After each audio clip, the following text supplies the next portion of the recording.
एक बार सभी बच्चे लाइव हो जाए। हमारी क्लास जो है शुरू हो चुकी है, तो जल्दी से सभी बच्चे जुड़ जाया करके। क्लास हमारी शुरू हो चुकी है।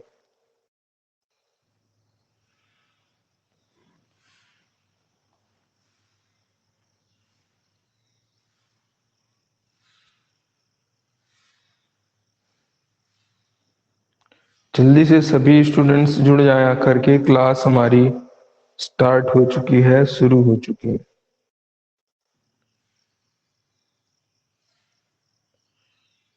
सभी स्टूडेंट्स जुड़ जाए, क्लास हमारी शुरू हो चुकी है। सभी बच्चे जुड़ जाया करके, क्लास हमारी स्टार्ट हो चुकी है। एक बार आ जाए सभी बच्चे।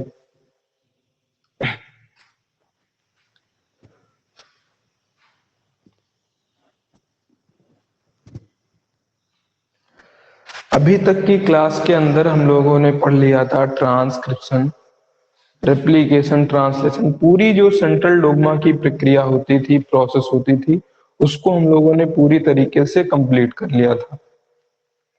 फिर हम लोगों ने पढ़ा था कि कोई जीन अपने आप को किस तरीके से प्रदर्शित करती है, अपने आप को किस तरीके से, अपने अंदर जो गुण हैं जो जीन बनाती है, उनको किस तरीके से वो दिखाती है, ये जानना था। तो कहा था कि जीन की जो नियमन है, रेगुलेशन है, वो किस तरीके से होता है। तो उसके लिए जो है, जीन के नियमन के लिए साइंटिस्ट थे जैकब और मोडान। उन्होंने एक मॉडल दिया, एक प्रतिरूप बनाया, ओपेरॉन। उस मॉडल का नाम, उस प्रतिरूप का नाम दे दिया उन्होंने ओपेरॉन। अब ओपेरॉन क्या होता है, उसको समझने के पहले आप क्या जान लेंगे, कुछ चीजें जान लेंगे। तो अब ओपेरॉन होता क्या है, इसको समझेंगे हम लोग। किस लिए? जीन के अपने गुणों को दिखाने के लिए। तो सबसे पहले सीधे सीधे ये एक सूत्र टाइप में या एक फार्मूला टाइप में याद कर लीजिएगा कि ओपेरॉन का मतलब क्या होता है। इंग्लिश में लिखे दे रहे हैं। ओपेरॉन बराबर होता है regulator gene, promoter gene,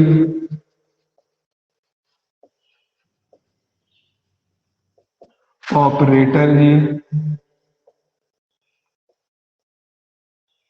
operator gene, और प्लस में क्या होता है, स्ट्रक्चरल जीन।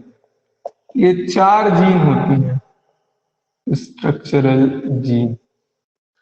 अब रेगुलेटर जीन को कहते हैं हम लोग आई, प्रोमोटर जीन को कहते हैं पी, ऑपरेटर को कहते हैं ओ, स्ट्रक्चरल जीन को कहते हैं।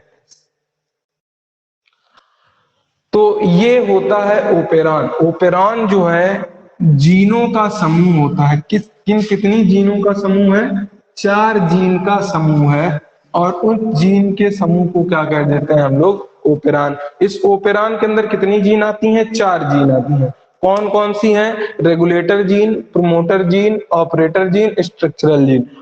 रेगुलेटर जीन को आई से दिखाते हैं, प्रोमोटर जीन को पी से दिखाते हैं, ऑपरेटर जीन को ओ से, और स्ट्रक्चरल जीन को किससे दिखाते हैं हम लोग? एस से दिखाते हैं।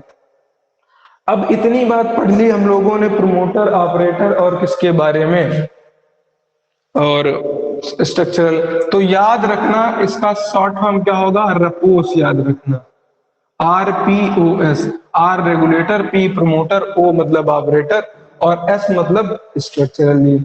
अब ये सारी जीन जब हम लोगों ने पढ़ ली है, अब एक एक करके जो है जीन जितनी भी है हमारी, उन जीन के अंदर ये पढ़ेंगे कि किस प्रोमोटर जीन का काम क्या, रेगुलेटर जीन का काम क्या, और स्ट्रक्चरल जीन का काम क्या होता है। लेकिन उससे पहले एक बात और आपको याद रखना होगा कि ये जो रेगुलेटर जीन है, रेगुलेटर जीन, प्रोमोटर जीन और ऑपरेटर जीन, इन तीनों जीनों को आपस में मिलाकर कह देते हैं हम लोग, इन तीन जीन को आपस में मिला के कह देते हैं हम लोग कंट्रोल जीन। क्या कह देते हैं? Control gene. तो ये है हमारा ओपेरॉन। ओपेरॉन में आपको याद रखना है कि 4 जीन होती हैं, रेगुलेटर, प्रमोटर, ऑपरेटर और स्ट्रक्चरल जीन। अभी हर एक जीन के हम लोग अलग अलग कार्य पढ़ेंगे, लेकिन उस कार्य को पढ़ने से पहले ये 4 जीन आपको याद रखना होगा और उनका काम क्या होता है ये अभी आपको बताया जाएगा।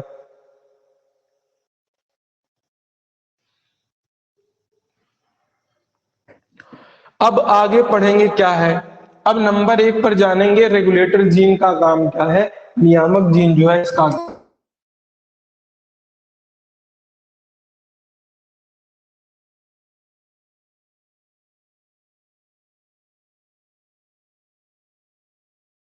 Regulator gene number 1।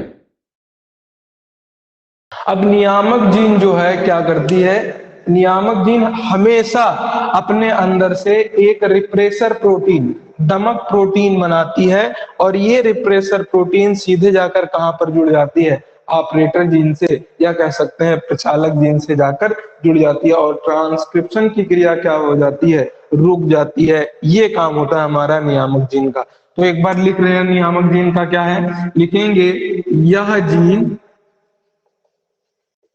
हमेशा लगातार, यानी कभी भी रुकती ही नहीं है, हमेशा लगातार दमक प्रोटीन, दमक प्रोटीन का निर्माण करती है जो ऑपरेटर जीन से जुड़कर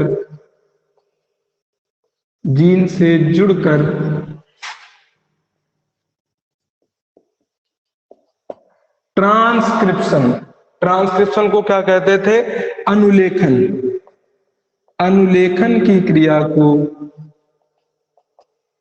अनुलेखन की क्रिया को रोक देती है। और इसे काहे से प्रदर्शित करते हैं, इसे आई से दर्शाते हैं, इसे आई से दर्शाते हैं। एक बात हो गई भाई ये रेगुलेटर जीन। रेगुलेटर जीन में क्या याद रखना है कि रेगुलेटर जीन जो नियामक जीन है, यह जीन हमेशा लगातार क्या करती है, एक प्रोटीन बनाती है जिस प्रोटीन का नाम क्या होता है, दमक जीन होता है। एक दमक प्रोटीन बनाती है का निर्माण करती है हमेशा, चाहे कुछ भी खो जाए, हर एक कंडीशन में क्या बनाती है, दमक प्रोटीन। और ये दमक प्रोटीन का निर्माण करती है जो ऑपरेटर्स जीन से जुड़ जाती है और अनुलेखन की क्रिया क्या हो जाती है, रुक जाती है। अब यहाँ पर बता दें कि इसे आई से क्यों दिखाया गया, क्योंकि ये देखिए ट्रांसक्रिप्शन की क्रिया को, अनुलेखन की क्रिया को क्या कर रहा है, रोक रहा है। और रोकने का मतलब होता है इनहिबिट करना। इनहिबिट के लिए हम लोग आई का यूज करते हैं, क्योंकि ये हमेशा रोक देती है ना अनुलेखन की क्रिया, और रोकना को कहते हैं इनहिबिट, इसीलिए इसे आई से हम लोग दिखा देते हैं, इनहिबिट करना। अगला आएगा जीन हमारा प्रोमोटर जीन। अब प्रोमोटर जीन को हम लोग कहते हैं वर्धक जीन, जिसे कहते हैं प्रोमोटर जीन। अब जो हमारा अगला है प्रोमोटर जीन है, इसका काम क्या है ये देख लेते हैं हम लोग। ये डीएनए का ऐसा खंड होता है, भाई जीन है तो ये डीएनए का खंड होगा, तो डीएनए का ऐसा खंड होता है जिससे क्या होता है, आरएनए पॉलीमरेज जुड़ करके क्या करता है, ट्रांसक्रिप्शन की क्रिया शुरू करता है। तो लिखेंगे यह डीएनए का ऐसा खंड होता है, ऐसा होता है खंड होता है जो, ऐसा खंड होता है जिससे आरएनए पॉलीमरेज, आरएनए पॉलीमरेज जुड़कर जुड़कर अनुलेखन की क्रिया, अनुलेखन की क्रिया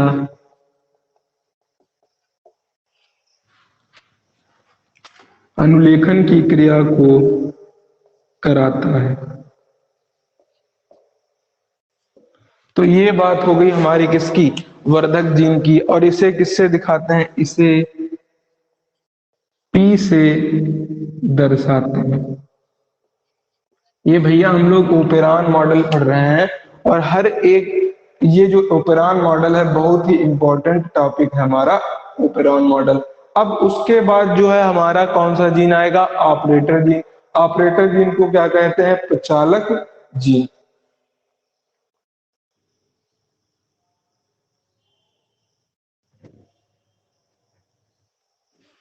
अब उसके बाद पढ़ेंगे हम लोग ऑपरेटर जीन, लेकिन उससे पहले, पढ़ने से पहले एक बार इसको देख लीजिए दोनों हेडिंग। कोई डाउट हो तो बताइए, फिर अगली जीन पढ़ते हैं हम लोग ऑपरेटर जीन।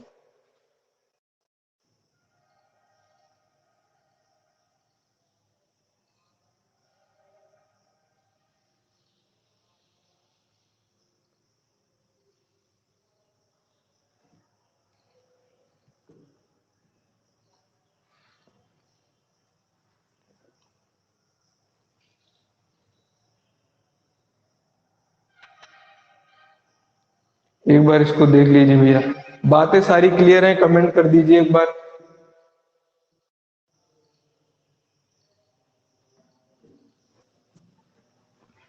चले, चलते हैं भाई आगे। अब अगली हेडिंग हमारी क्या रहेगी, ऑपरेटर जीन। इसको हटाएं हम, ऑपरेटर जीन।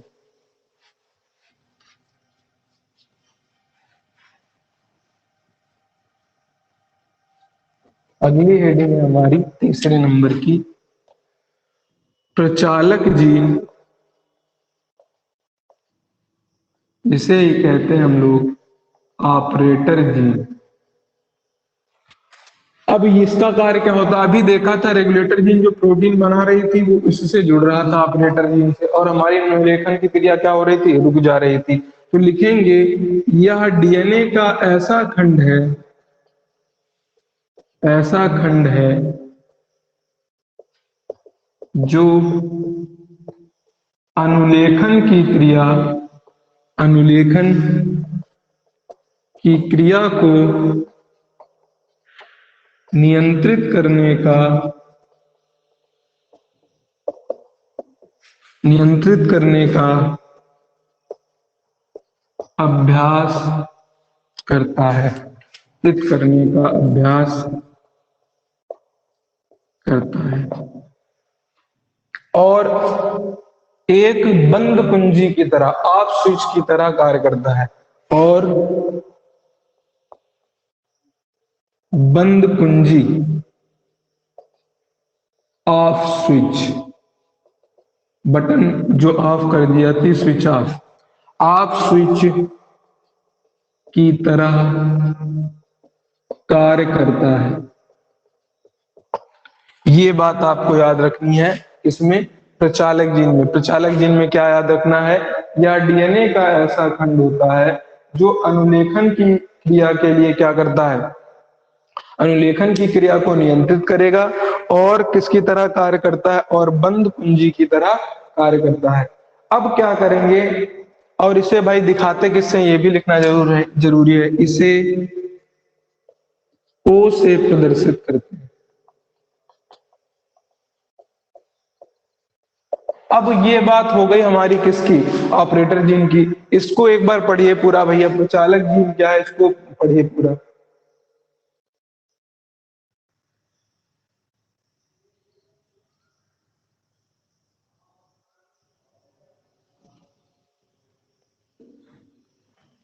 अब इसको पढ़िए आगे, फिर पढ़ा जाए स्ट्रक्चरल जीन। चौथा है हमारा संरचनात्मक, संरचनात्मक जीन, जिसे कहते हैं हम लोग स्ट्रक्चरल जीन। अब स्ट्रक्चरल जीन या संरचनात्मक जीन जो है क्या है, इसको जान लेते हैं क्या है भाई। संरचनात्मक जीन जो है ये इस प्रकार का डीएनए है, या डीएनए का ऐसा क्रम है, सेगमेंट है, डीएनए का ऐसा खंड है जो क्या करता है, अनुलेखन की क्रिया के बाद जो हमारी पॉलीपेप्टाइड श्रृंखला बन रही उसके अंदर अमीनो एसिड के सीक्वेंस को क्या करता है, निर्धारित करता है। तो लिखेंगे डीएनए का डीएनए का यह खंड अनुलेखन की क्रिया के अनुलेखन की क्रिया के दौरान पॉलीपेप्टाइड पॉलीपेप्टाइड श्रृंखला में अमीनो अम्ल के क्रम को निश्चित करता है या निश्चित करता है। इसे एस से प्रदर्शित करते हैं। अब ये पूरी बात हो गई हमारी एक बेसिक ओपेरान के बारे में। अब इसके बाद जो अपने कोर्स में पढ़ना है ओपेरान, उस ओपेरान का नाम है भैया लैक ओपेरान। तो एक बार इसको देख लीजिए पूरा, कमेंट कर दीजिए, फिर आगे पढ़ाया जाए। जो अपने कोर्स में है लैक ओपेरान, उसको भाई पढ़ा जाए लैक ओपेरान क्या है।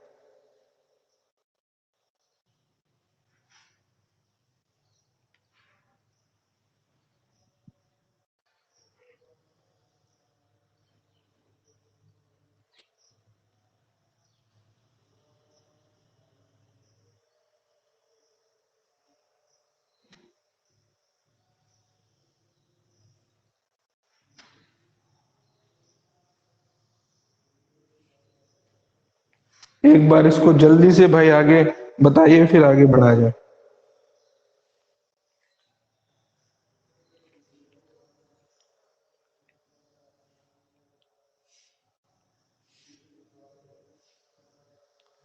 जल्दी बताइए भाई, फिर आगे बढ़ाया जाए।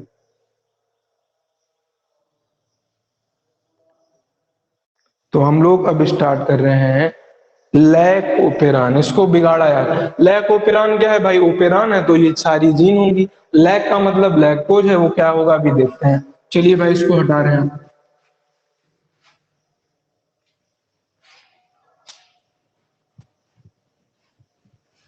तो नई हेडिंग आएगी अब हमारी lac operon model.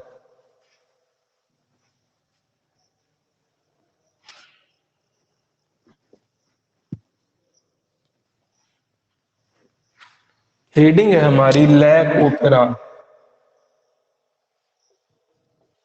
Lack operon,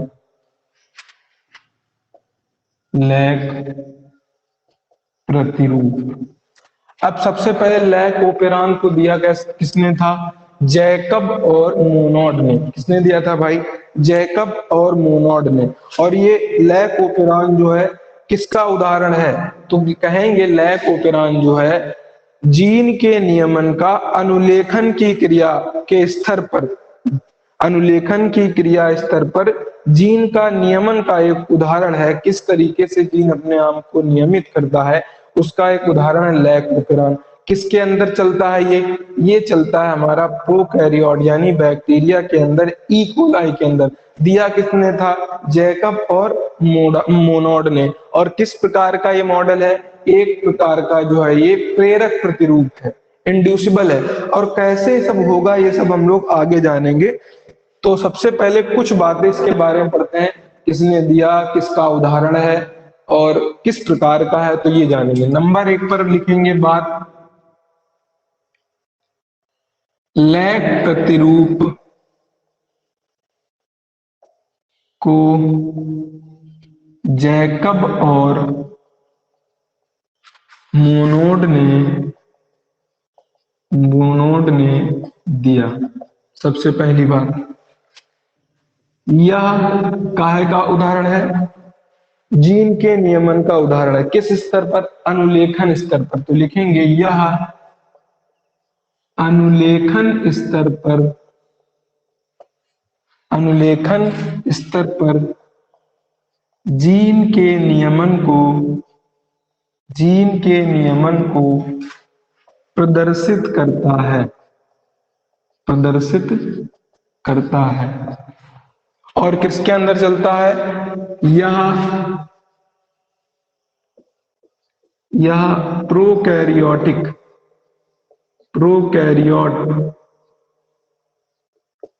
E coli में उपस्थित होता है।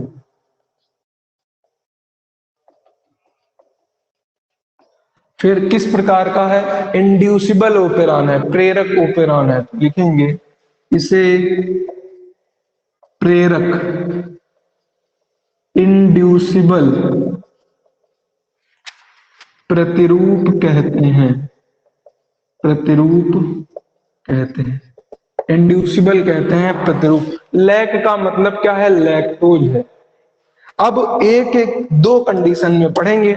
एक जब बैक्टीरिया, एक जब है मान लीजिए यहां पर हमारा कोई एक बीकर है और इस बीकर के अंदर क्या किया है हम लोगों ने, यहाँ पे समझिए, ये एक बीकर है हमारा। इस बीकर में हमने क्या किया है, यहाँ पर ये हमारा बैक्टीरिया है ई कोलाई, और इस ई कोलाई बैक्टीरिया के अंदर या इस माध्यम में बीकर के अंदर अभी लैक्टोज नहीं उपस्थित है। लैक्टोज नहीं उपस्थित है। लैक्टोज नहीं उपस्थित है तो एक कंडीशन क्या बनेगी? लैक्टोज की अनुपस्थिति में क्या बनेगी?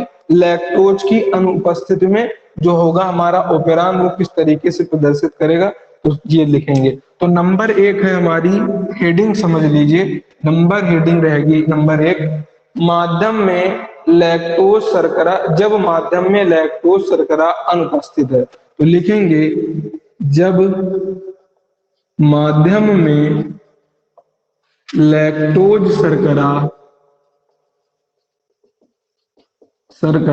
अनुपस्थित है। लैक्टोज शर्करा क्या है? अनुपस्थित है। टाइम तो नहीं हो रहा भाई।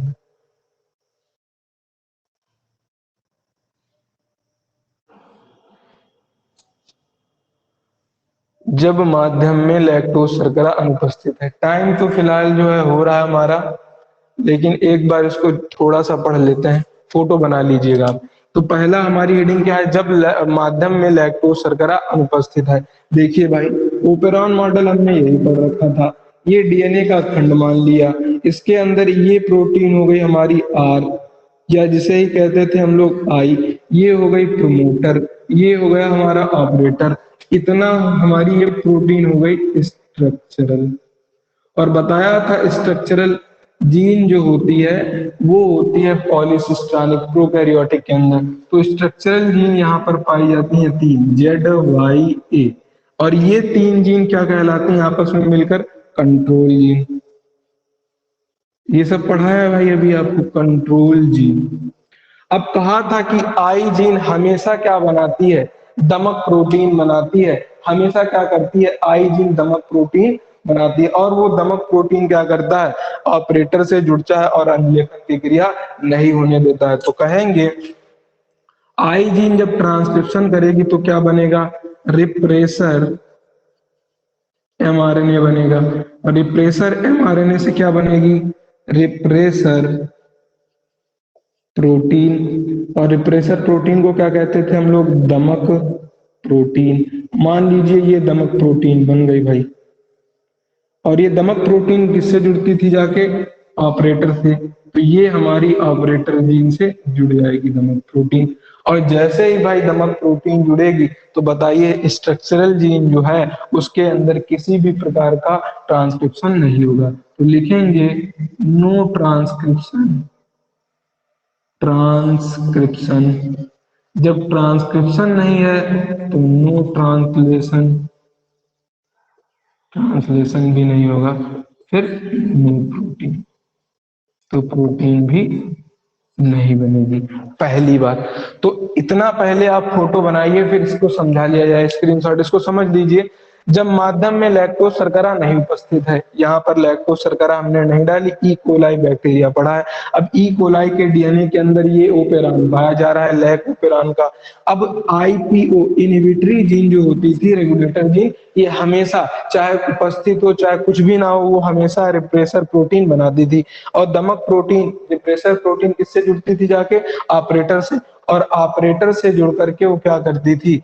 ट्रांसक्रिप्शन की क्रिया को रोक देती थी। तो ये जाके ऑपरेटर से जुड़ी, ऑपरेटर से जुड़ने के बाद यहाँ पर ना ट्रांसक्रिप्शन हुआ, ना ट्रांसलेशन, और प्रोटीन भी नहीं बनी। चलिए भाई, इसको इतना फोटो बना लीजिएगा। इसकी लैंग्वेज जो है कल लिखाकर, दूसरी कंडीशन पढ़ाकर, लैक ओपेरान कल अगली वीडियो में पूरी तरीके से कंप्लीट। तो ये पूरा लिख लीजिए, फोटो बना लीजिए इसका। फिर हम लोग पढ़ेंगे लैंग्वेज इसकी लिखाना है, फिर दूसरी कंडीशन करेंगे जब माध्यम में लैक्टोज शर्करा उपस्थित है। चलिए भाई, इसको जल्दी से जो है आप लोग कर लेंगे। अब पढ़ेंगे बाकी का।